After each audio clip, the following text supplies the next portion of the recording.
Hey guys WhatsApp, আজকের এই ভিডিওতে আমরা কথা বলবো দেবা সিনেমার টিজারটাকে নিয়ে। তো দেবা সিনেমাটাতে অভিনয় করেছেন শাহিদ কাপুর, পূজা হেগড়ে এবং এই সিনেমার ডিরেক্টর হচ্ছেন রওশন অ্যান্ড্রিউস। এবং রওশন এর আগে সবাই যেটা বলছিল, অ্যাজিউম করছিল যে মুম্বাই পুলিশ বলে একটা সিনেমা বানিয়েছিলেন, তারই এটা হিন্দি রিমেক হতে চলেছে। তবে এই সিনেমাটা কিন্তু হিন্দি রিমেক নয়, কোনো সিনেমারই রিমেক নয়। এই সিনেমাটা একটা অরিজিনাল সিনেমা। এটা কিন্তু রোশন নিজে মানে ইভেন্টে এসে কিন্তু ক্লিয়ার করে দিয়েছেন। তো that's a very good thing যে এরকম একটা অরিজিনাল অ্যাকশন সিনেমা আমরা পেতে চলেছি।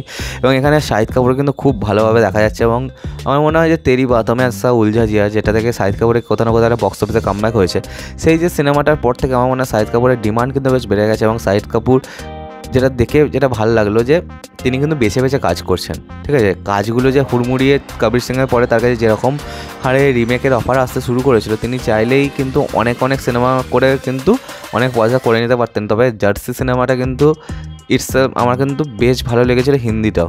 হ্যাঁ, অবভিয়াসলি সেটা অরিজিনালটার সাথে ম্যাচ করতে পারেনি, তবে শাহিদ কাপুর যে খেটেছিলেন সেটা কিন্তু দেখে বেশ ভালো লাগছিলো। এবার অন্যদিকে আমি যদি দেখি যে এই সিনেমাটার মধ্যে মানে দেবা সিনেমাটার মধ্যে কিন্তু একটা মাস এন্টারটেনার হওয়ার সমস্ত XYZ সব কিছু কিন্তু আছে। এবং অন্যদিকে আমি যদি দেখি যে এখানে টিজারটাকে যেভাবে রাখা হয়েছে, এখানে কোনো ওয়ার্ল্ডের ব্যাপারে কিচ্ছু বলা নেই। মানে ওরা পুরো ওয়ার্ল্ডটাকে লুকিয়ে রেখেছে একটা গানের সিন থেকে।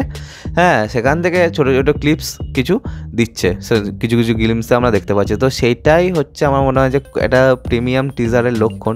আর এখানে শাহিদ কাপুর যে মানে পাগলের মতো নাচছে, এই জিনিসটা কিন্তু দেখে ভালো লাগছে। এবং শাহিদ কাপুর খুবই একজন আন্ডাররেটেড ডান্সার। তার যদি একটা ভালো ডান্স নাম্বার থাকে, সেটা কিন্তু দেখতে অডিয়েন্স কিন্তু খুবই ভালো লাগবে তাদের। এবং সব মিলিয়ে আমি যদি দেখি যে এখানে শাহিদকে যেভাবে প্রেজেন্ট করা হয়েছে সেটা কিন্তু খুব ভালো। তাকে যেরকম লুকস দিয়েছে সেটা কিন্তু খুব ভালো। মানে একটা মাস হিরো, তার যে যে গুণাগুণ থাকা দরকার সেই সব কিছু কিন্তু আমার মনে হয় কোথাও না কোথাও এই টিজারটার মধ্যে আমরা দেখতে পেয়েছি। মানে ইট ওয়াজ আ কোয়াইট অ্যান্ড নাইস টিজার। এবং আমি বললাম যে প্রিমিয়াম টিজার কাটিংয়ের যে রুলগুলো সেগুলো কিন্তু এরা খুব ভালোভাবে মেনটেন করেছে।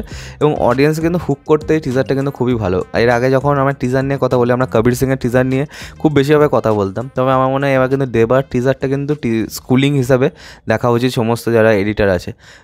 অন্যদিকে আমি যদি দেখি যে এই সিনেমাটা যে সময় বেরোচ্ছে সেই সময়টা কিন্তু খুবই ভালো এবং শাহিদ কাপুরের জন্য কিন্তু খুবই ভালোভাবে ওয়ার্ক করে। আশেপাশে ভ্যালেন্টাইন উইক এবং এর আগের বছর কিন্তু এই টাইমে তেরি বাতম আসা উলঝা জিয়া সিনেমাটা বেরিয়েছিল। তো সেই জিনিসটা কিন্তু বেশ ভালো। এবার সমস্যা খালি হচ্ছে পূজা হেগড়েকে নিয়ে, কারণ পূজা হেগড়ে যে সিনেমায় হাত দেয় সেই সিনেমাটা কিন্তু ধসে যায়। লাস্ট কয়েক বছর ধরে আমরা কিন্তু সেরকমই দেখে আসছি। সমস্ত বিগ বাজেট সিনেমায় যারা বড় বড় নায়করা থাকেন সেই সমস্ত সিনেমায় পূজা হেগড়েই একমাত্র নায়িকা হিসাবে থাকেন। কিন্তু পূজা হেগড়ে যে সিনেমায় হাত দিচ্ছেন এখন বর্তমান দিনে, সিনেমার কিন্তু হাল খুবই খারাপ হয়ে যাচ্ছে। তো ভগবান করুন যেন এরকম এই সিনেমাটার সাথে না হয়। আশা করি এই সিনেমাটা খুবই ভালো হবে। এবং সুমিত আরোরা তিনি কিন্তু এখানে ডায়ালগসের কাজ করেছেন, সেটাও একটা ভালো ব্যাপার।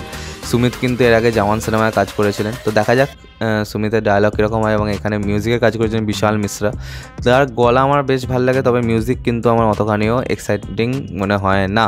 তো চলো আজকের মতো ভিডিওটা এখানে শেষ করলাম। কমেন্ট করে জানাবে তোমাদের কেমন লেগেছে দেবা সিনেমার টিজারটা, আর সাবস্ক্রাইবটা প্লিজ করে দেবে। তো আমার সাথে তোমাদের আবার দেখা হয়। Bye bye.